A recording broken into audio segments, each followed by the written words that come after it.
اب میں جاؤں گا تو وہ سارا لٹریچر تیار ہوگا, پھر ہم دیکھیں گے آج کیا ڈیولپمنٹ ہے اور اس کے مطابق ہم اس کو ریوائز کریں گے اگر ضرورت پڑی. تیسری اہم بات یہ تھی کہ اس کے اوپر ایک کمپلینٹ سسٹم ہم نے بنانا تھا, جو ہم نے بنا لیا. تمام ڈیتھس کی ہم نے آڈٹ کرنی تھی کہ کہیں کوئی نیگلیجنس یا وہ چیزیں تو نہیں ہوئیں. وہ کیونکہ ایک بہت لمبا کام ہے, وہ بھی ہم مکمل نہیں کر پائے, لیکن ہم نے شروع کر دیا. جہاں کوئی شک پڑتا ہے وہاں ہم انکوائری آرڈر کر دیتے ہیں.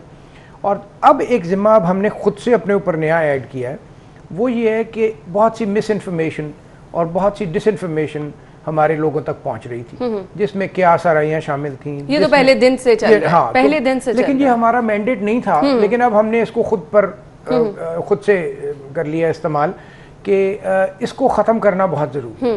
ہمارے ملک کے ریسورسز کم ہیں, اگر وہ ریسورسز مس یوز ہوں گے اور ضائع ہوں گے تو صحیح وقت پہ ہمارے پاس چیزیں میسر نہیں ہوں گی. سو یہ ایک نیا مینڈیٹ ہے جو ہم نے شروع کیا ہے, اور وہ پریس کانفرنس اس کا نقطۂ آغاز تھا, اور یہ جو آج میں آپ سے بات کر رہا ہوں یہ بھی اسی کی کڑی ہے. ہمارا مین فوکس یہ ہوگا ان پروگرامز میں کہ ہم لوگوں کو جو غلط انفارمیشن پہنچائی جاتی ہے اس کو نیگیٹ کریں, تاکہ لوگ مس یوز نہ ہوں, پیسے برباد نہ کریں اور تنگ بھی نہ ہوں. صحیح. اب ایک لوگوں میں جو خوف ہے کرونا کو لے کے, ہم نے وہ دیکھا کہ ان حالات میں وہ بہت زیادہ بڑھ گیا تھا. اب اس خوف کو بھی کم کرنا ہے تاکہ لوگ اپنی کیئر بھی کر سکیں. ہسپتالوں کا بوجھ بھی ہم نے جو کمپیریٹیولی دیکھا کچھ کم ہوا ہے, اب اس کو مزید کم کرنا ہے. کیا سمجھتے ہیں کس طرح کو لوگوں کو اپنی کیئر کرنی ہے؟ اگر ابھی بھی کچھ کیسز ایسے ہیں جو کرونا پازیٹیو آ رہے ہیں, اوبویسلی آ بھی رہے ہیں, لوگوں کی اس طرح سے نقل و حرکت ابھی جاری ہے, تو کس طرح سے آپ اپنی کیئر کر سکتے ہیں؟ ہمارے دیکھنے والوں کو کیا کہیں گے, بیسٹ طریقہ کار اس کا کیا ہے؟ جی دیکھیے, بات یہ ہے کہ کچھ چیزیں جو ابھی ریسرچ کا کام ہے اور وہ جاری ہے, اور ہمیں کچھ نہیں پتا کہ اس کا کیا نتیجہ نکلے گا, لیکن کچھ چیزیں جو تمام اس قسم کی وائرل کمیونیکیبل ڈیزیزز میں اسٹیبلشڈ ہیں, ان میں یہ سب چیزیں شامل ہیں. جو آپ نے ماسک پہننا ہے, یہ میں ماسک بے شک آپ کے اسٹوڈیو میں نیچے کر لیا, لیکن پہنا اس لیے کہ لوگوں کو پتہ لگے یہ ہر وقت پہننا ہے. بالکل. اسی طرح آپ کو وہ جو سوشل ڈسٹینسنگ ہے اور وہ چیزیں ان کو, اور سب سے بڑا ہمیں اب جو تھریٹ ہے وہ عید الاضحیٰ پہ ہم ایکسپیکٹ کر رہے ہیں, کیونکہ ابھی تک لکیلی ہماری یہ بیماری اگر آپ دیکھیں تو سندھ میں بھی 70,000 مریضوں میں سے 50,000 کراچی میں, اسی طرح لاہور میں 50% پنجاب کے مریض ہیں, پھر پنڈی ہے, گجرات ہے, ملتان ہے, فیصل آباد ہے. تو بات یہ ہے کہ ابھی تک یہ بڑے شہروں میں تھی. اب ہم جو ایکسپیکٹ کر رہے ہیں وہ انفارچونیٹلی یہ ہے کہ عید پہ لوگوں نے چھوٹے شہروں سے اپنے وہ جانور لانے ہیں اور یہاں منڈیاں لگنی ہیں. تو کل ہم نے فیصلہ کیا ہے کیبنٹ کی سب کمیٹی کی میٹنگ میں کہ منڈیاں تو ہم نہیں لگانے کی اجازت دیں گے, کیونکہ وہ ایک بہت بڑا تھریٹ ہوگا. دوسرا, لوگوں کو یہ احساس اب کافی حد تک ہو چکا ہے, کم از کم پڑھے لکھے طبقے میں, اور لیکن ابھی اس کو ہمیں نیچے تک پہنچانا ہے, کیونکہ اس میں پڑھے لکھے یا ان پڑھ یا جیوگرافیکل لمیٹیشنز کا کوئی تعلق نہیں ہے. یہ ہوگا تو پھر سب جگہ ہوگا. بالکل. سو اس لیے ہمیں ابھی کسی طرح بھی سست نہیں ہونا, اور ہمیں یہ اپنی ایجوکیشن لوگوں تک پہنچاتے رہنا ہے. میرا نظریہ یہ ہے کہ وہ جو بہت ٹیکنیکل چیزیں ہیں, ہمارا سارا میڈیا ان کے پیچھے لگ جاتا ہے. اس کی بجائے ہم لوگوں کو وہ چیزیں بتائیں جو ٹائم ٹیسٹڈ ہیں اور جس کی وجہ سے اس کے اوپر ڈینٹ پڑے گا. بالکل. تو اب یہ پب اویئرنیس کی مہم SEAG شروع کر رہی ہے. بالکل, آپ نے صحیح کہا. ہم گفتگو کا سلسلہ آگے بڑھائیں گے. بار بار لوگوں کو اویئرنیس دینا ہی مقصد ہے, تاکہ لوگوں کو بتایا جائے کہ انہوں نے اپنے آپ کو کس طرح سے محفوظ رکھنا ہے. بریک کا وقت ہوا ہے, بریک کے بعد آپ کو دوبارہ جوائن کریں گے, ہمارے ساتھ رہیے گا. بریک کے بعد پروگرام میں آپ کو ایک بار پھر سے خوش آمدید کہیں گے. ہمارے مہمان ہمارے ساتھ اسٹوڈیو میں موجود ہیں. گفتگو کا سلسلہ آگے بڑھائیں گے. کچھ مس مینجمنٹ ہم نے بہت زیادہ دیکھی ہے کرونا مریضوں کے حوالے سے, خاص طور پر ٹیچنگ ہسپتالوں کی اگر میں بات کروں تو وہاں پر یہ تھا کہ بہت سارے لوگ روزانہ آ رہے تھے, اس طرح سے ان کو فیسیلیٹیٹ نہیں کیا جا رہا تھا. بیڈز کی کمی, آکسیجن ان کو وہاں پہ نہیں مل رہی ہے, وینٹیلیٹر کا مسئلہ, یہ خبریں بہت زیادہ ہم نے دیکھی. کیا سمجھتے ہیں یہ مس مینجمنٹ کیوں تھی؟ دیکھیں, اس کی دو چیزیں, ایک تو یہ ہے کہ ایکچوئل مس مینجمنٹ, جیسے میں نے آپ کو بتایا, وہ تو ہم انکوائری کر لیتے ہیں جہاں پہ ضرورت ہو, اور ٹو بی آنیسٹ کسی سرکاری اسپتال میں آکسیجن کی کمی کی ابھی تک کوئی ویلڈ شکایت نہیں آئی. دوسری بات, ابھی تک ہماری فیسلٹی میں کوئی وینٹیلیٹرز کی کمی نہیں آئی. صحیح. تیسری جو بات ہے مس مینجمنٹ, ہاں یہ میں مانتا ہوں کہ لوگوں کو بعض اوقات ہسپتالوں میں تکلیف ہوئی. جیسے اب لوگ اپنا مریض اٹھا کے سروسز ہاسپٹل پہنچ گئے, وہاں ICU میں بیڈ نہیں تھا, ان کو پھر انہوں نے ڈائیورٹ کیا کہ کہیں اور جائیں. اب پرابلم یہ ہے کہ انفارچونیٹلی کیونکہ ہمارے یہاں سسٹمز ڈیولپ نہیں ہیں, ہمارے لوگوں کو عادت ہی نہیں ہے. So you are on your own. پہلی زندگی میں بھی, کورونا سے پہلے بھی, اگر آپ کو کوئی تکلیف ہوتی ہے تو آپ کو اپنی مرضی سے کہیں جانا ہے جہاں جائیں. یہ کمی ہے, اور ہم ایک اس کے اوپر بھی پیپر لکھ رہے ہیں کہ ہمارے اس کووڈ نے کیا کیا ایکسپوز کیا ہے. لیکن پروفیسر صاحب آپ نے وینٹیلیٹر کی بات کی, بہت سارے لوگ تو یہ ریکویسٹ کرتے ہوئے نظر آئے کہ خدا را کہیں سے ہیلپ آؤٹ کرا دیں, کسی سے کہہ کے لا کر. میں اسی کا جواب آپ کو دے رہا ہوں.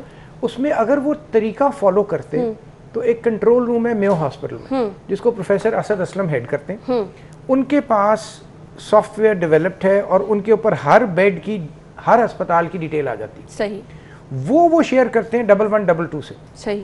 1112 کا ذمہ ہے مریض کو اسپتال پہنچانا. اب 1112 کے پاس موجود ہوگا اس کے پروگرام میں کہ مجھے اس مریض کو کہاں لے کے جانا ہے, لیکن اگر آپ خود چکر لگائیں گے تو امکان ہے کہ آپ کو تنگی ہوگی, کیونکہ دوسری پرابلم ہے بہت سے لوگ پی کے ایل آئی میں داخل ہونا چاہتے ہیں. اب پی کے ایل آئی ایک چھوٹا سا اسپتال ہے 100 بیڈ کا, تو 100 بیڈ کے اسپتال میں ہر کوئی داخل تو نہیں ہو سکتا. ایسے ہی ہے. یہ پرابلم ہے جو پھر ایگزیجریٹ کر کے تو وہ ٹرانسلیٹ ہوتے ہیں. اصل میں اس کا بھی ایک ایشو ہے نا, آپ نے پی کے ایل آئی کا ذکر کیا, تو وہاں پر اب تک جس طرح سے ہم دیکھ رہے ہیں حالات بہتر تھے کمپیریٹیولی باقی ہسپتالوں کا لے کے لوگوں کا جو خوف بن چکا تھا پی کے ایل آئی میں یہ تھا کہ ہر چیز مینج ہے, وہاں پر ایز سچ اتنا زیادہ رش نہیں ہے, ڈاکٹرز اچھی طرح سے دیکھ رہے ہیں. بلکہ ہم نے دوسرے ہسپتالوں میں یہ دیکھا کہ سوشل میڈیا پر لوگوں نے ہسپتالوں کے حالات دکھائے کہ کیا تھے. وہ ایک خوف تھا جس کی وجہ سے ہر کوئی جو تھا وہ یہ پریفر کر رہا تھا کہ انہیں پی کے ایل آئی میں بھیج دیا جائے.